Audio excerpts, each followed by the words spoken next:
Hello.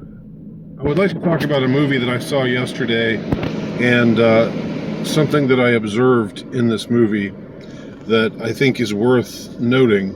And I don't think it's one of those things that it's an idiosyncratic enough observation that I doubt you'll hear it anywhere else.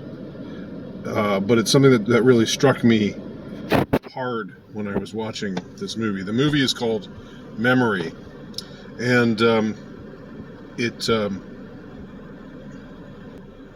largely centers around human trafficking, specifically child sex trafficking that's going on at and around the U.S.-Mexican border. So that in itself was something I didn't know the movie was going to be about. When I saw the write-up, I just knew that it was about Liam Neeson playing his the deadly assassin character, with the deadly assassin with a heart of gold character that we see him play so many times before. Only in this case, there's a little bit of a twist, because he's someone who's really nearing the end of his career, and he's in the beginning stages of Alzheimer's. So he's still extremely competent and deadly at carrying out these hits, these assassinations, and he's working for shady people all the while. But then he'll suddenly be like, "Where am I? Where's the key to my car?" And just feel completely helpless for a moment. And so he wants to get out of the game, but he can't extricate himself from it. And most of the movie is about both him and a group of law enforcement officials from both sides of the border. Some of whom are, on the up and up, want to do the right thing, and others of whom are, to some degree, corrupt or bought off. So it's a pretty interesting plot. But what I was not expecting was the child sex trafficking angle of it. Essentially, Liam Neeson becomes a good. He gets turned around and decides to fight against all the scummy people who have been hiring him to do their dirty work for years and years, because they try to get him to carry out a hit on a teenage girl who was being sex trafficked, but who was rescued in a police raid and now is in a group home. So they try to get him to assassinate her, and he refuses to do it. Once he sees who she is and how young she is, he won't do it, and then he sort of becomes this instrument of vengeance, because it turns out that he also was abused when he was young. And there's this through line of abuse and of corruption, of there being the question of sometimes you have to bend the rules to achieve justice, and interesting questions. Also, just some well shot action scenes, some good shoot 'em ups. It's a pretty violent film, although not as violent as it could have been or might have been, but violent enough to get an R rating. But here's the thing I found really rather interesting about the movie. Now, it's been my contention for a while that actors intentionally get typecast into playing certain types of roles, and that there might be something weird going on as far as that goes. in that it's maybe a place where reality and fantasy, reality and fiction, reality and cinema get mixed up together in a way that we might not know the full truth about. Case in point, Liam Neeson, he plays all of these sad-eyed widowers, and he himself, again, if we believe the official story, lost his wife several years ago. So he became a widower in real life, even in the midst of playing the slew of roles where he's this widower type. He's somebody who you don't want to mess with. He's got a special set of skills. I think that's the cliche that that keeps cropping up in these movies. But he's also rather vulnerable. And in this movie, he's particularly so. As this man who's getting close to physically, deteriorating, while still, or mentally deteriorating, while still physically retaining this brute strength, this kind of hideous strength, to quote a C.S. Lewis title. The really interesting character to me is a character played by Monica Bellucci. Now, some of you might know or remember Monica Bellucci. For me, she's most memorable for playing Mary Magdalene in Mel Gibson's Passion of the Christ, but I know that she's best known as sort of being in a lot of art house European cinema, and she is a beautiful woman, but kind of aging a little bit now, but still retains I think the beauty that she had. But the character that she plays is a woman who's getting a little bit older, but who still is very much in control of everything and is a major player. In fact, she is the main villain in the movie, which is interesting enough in itself, that this movie about the predominantly male world of the Mexican cartels and all of the gory, evil, psychopathic violence that they engage in.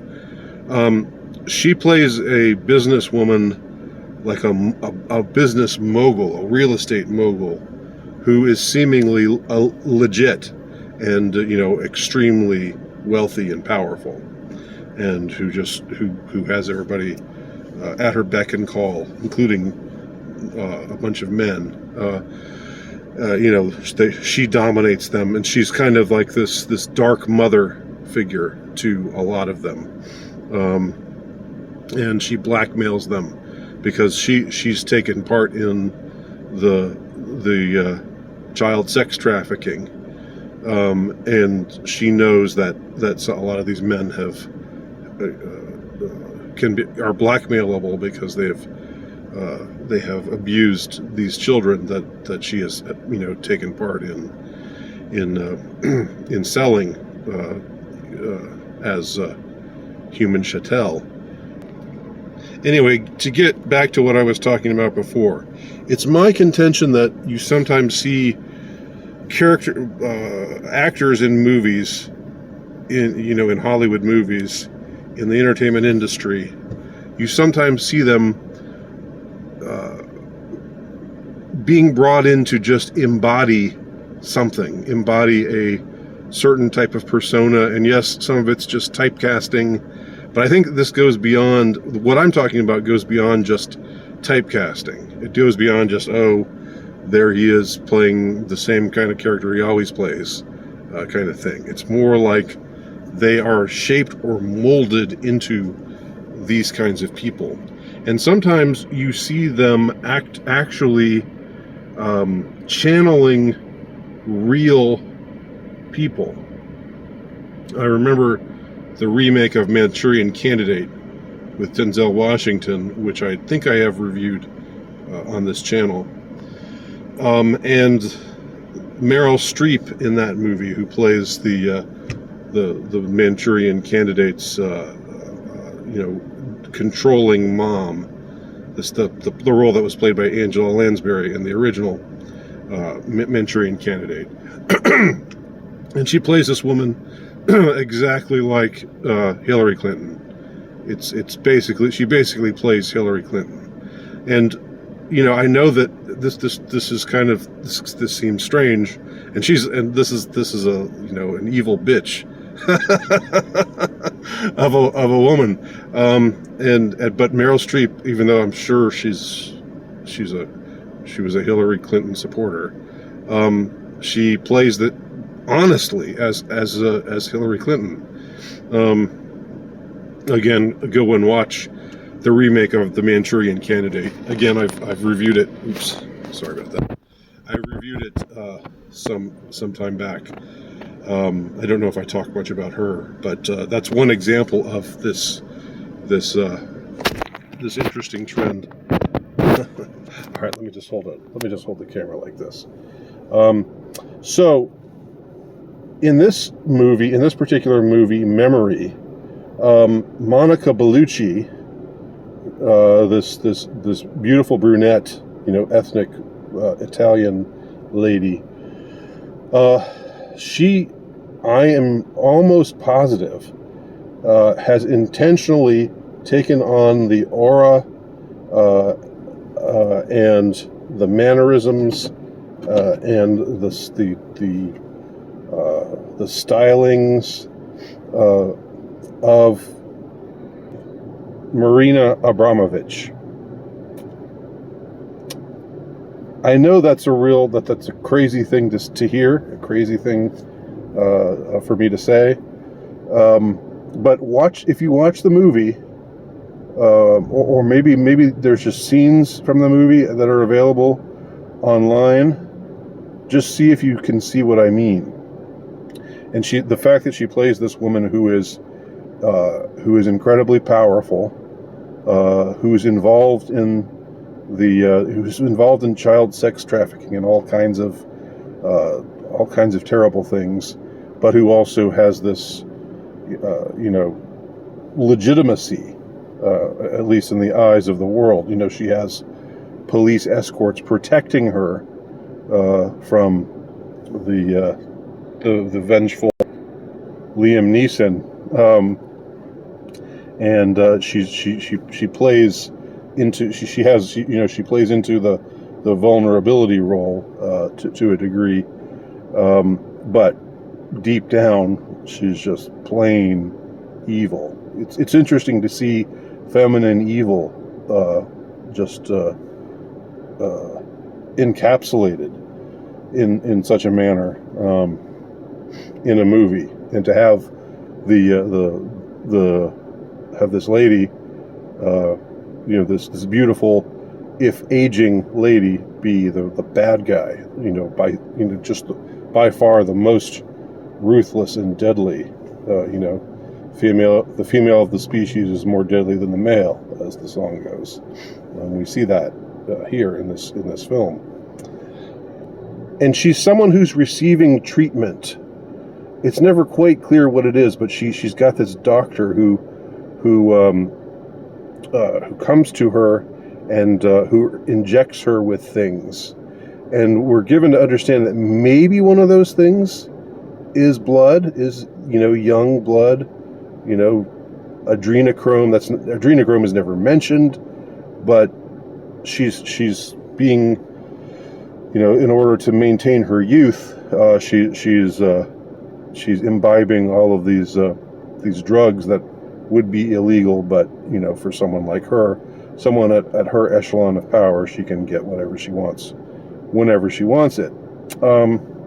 And that's interesting too, because if I am right in that she's basically playing a Marina Abramovich type of role, if she's basically playing a Marina Abramovich,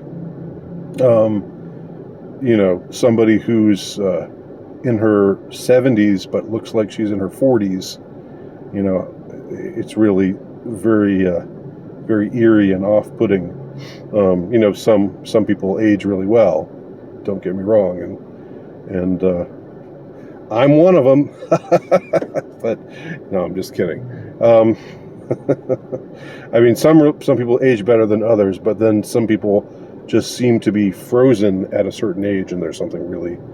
And when they're incredibly powerful and seemingly very evil people engaged in the dark arts of witchcraft, that's something that gives one pause, and that's the case with this character,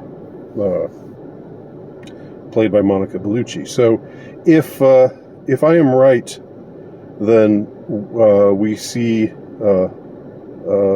Bellucci, the actress, embodying Abramovich, the infamous spirit cooking witch, who is deeply and intricately involved in all kinds of nefarious things. If you don't know what I'm talking about, I don't know. Just do some research and bypass the all of the disclaimers that the mainstream media puts on everything that they don't want you to look closely at. So anyway, it's a really it's an interesting, it's a good movie. I think it's worth seeing. And it's also just very interesting. It took me aback to see what this particular actress was doing, and I'll see if I can find some example of that I can link to, so you can get an indication of what I mean. But if she is embodying Marina Abramovich in this movie, I feel like there is something more to that than just this actress making this choice. I feel that, again, I think that the entertainment industry, there's more going on than meets the eye. There's some kind of witchcraft afoot. And again, I'm a supporter of cinema as an art form. But I deeply despise the business. And I think wrapped up in the business, there's all kinds of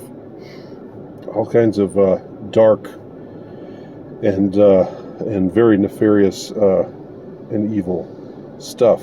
So it gives me pause to think I'm seeing this actress make this particular acting choice. So if you've seen the movie, or if you have some idea about what I'm talking about, then leave your comment below and let me know what you think. Thanks for watching.